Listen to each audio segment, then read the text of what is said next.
ఇప్పుడు నేను మళ్ళీ రైతులకు మాట ఇస్తున్నా, సంక్రాంతి పండుగ తర్వాత రైతు భరోసా మీ ఖాతాలలో వేసేది సోనియమ్మ గ్యారంటీ, ఇందిరమ్మ ప్రభుత్వము.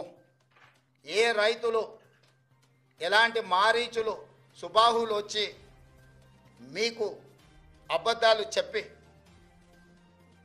ఆనాడు పురాణాలలో విశ్వామిత్రుడు యజ్ఞం చేస్తుంటే రాక్షసులు ముఖ్యంగా మారీచుడు సుబాహులు వచ్చి ఆ యజ్ఞాన్ని భగ్నం చేయాలని ప్రయత్నం చేస్తే రామలక్ష్మణులు ఎట్లయితే కాపలా కాసి విశ్వామిత్రుడు చేపట్టిన యజ్ఞాన్ని సంపూర్ణంగా పూర్తి చేసిండ్రో, ఈనాడు కూడా మా ప్రభుత్వము రైతు భరోసా కొనసాగిస్తుంది. సంక్రాంతి పండుగ తర్వాత సోనియా గాంధీ గారి గ్యారెంటీగా నేను చెప్తున్నా, మీ రైతు భరోసా మీ ఖాతాలో పడుతుంది. ఎవరిని నమ్మకండి. ఇట్లాంటి మారీచులు మీ దగ్గరికి మారు వేషంలో వస్తూనే ఉంటారు. ఆనాడు సీతమ్మను ఎమర్చడానికి బంగారు లేడీ రూపంలో వచ్చిన మారీచుడే ఈరోజు మారు వేషంలో మళ్ళీ బీఆర్ఎస్ బీజేపీల రూపంలో మీ దగ్గరకు వస్తారు. ఈ మారీచులను మీరు విశ్వసించకండి. సంక్రాంతి పండుగ తర్వాత మీ రైతు భరోసా మీ ఖాతాలలో పడుతుంది.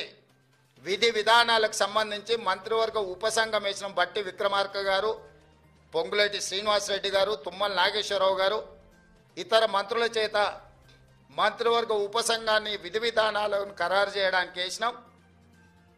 రాబోయే శాసనసభ సమావేశాలలో విధి విధానాల మీద చర్చ పెట్టి ఏ రకంగా కార్యాచరణను తీసుకొని ముందుకు వెళ్దామో నిర్ణయించుకొని డిసెంబర్ నెలలో జరిగే శాసనసభ సమావేశాలలో సభలో చర్చ చేసి విధి విధానాలను ఖరారు చేసి సంక్రాంతి పండుగ తర్వాత మీ రైతు భరోసా మీ ఖాతాలలో వేసే బాధ్యత మా ప్రభుత్వం తీసుకుంటుందని చెప్పి నేను రైతులకు గ్యారంటీ ఇస్తున్నా.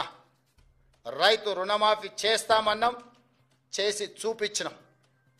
రైతు బంధు చంద్రశేఖరరావు గారు బకాయి పెట్టి పారిపోతే వాటిని కూడా 7,625 కోట్ల రూపాయలు రైతుల ఖాతాలో మేము వేసినాము. ఇప్పుడు కూడా రైతులకు రైతు భరోసా అందించే బాధ్యత మా ప్రభుత్వం తీసుకుంటుంది. దీనికి సంబంధించి శాసనసభలో చర్చలు చేసి మంత్రివర్గ ఉపసంఘం ఇచ్చే నివేదికను శాసనసభలో ప్రవేశపెట్టి విధి విధానాలను ఖరారు చేసి రైతు భరోసా పథకం కొనసాగుతుంది. మారీచులను మారువేషంలో వచ్చే వాళ్ళను, అది బీఆర్ఎస్ వాళ్ళ బీజేపీ వాళ్ళ చూడకండి, నమ్మకండి, వాళ్ళ మాటలు వినకండి.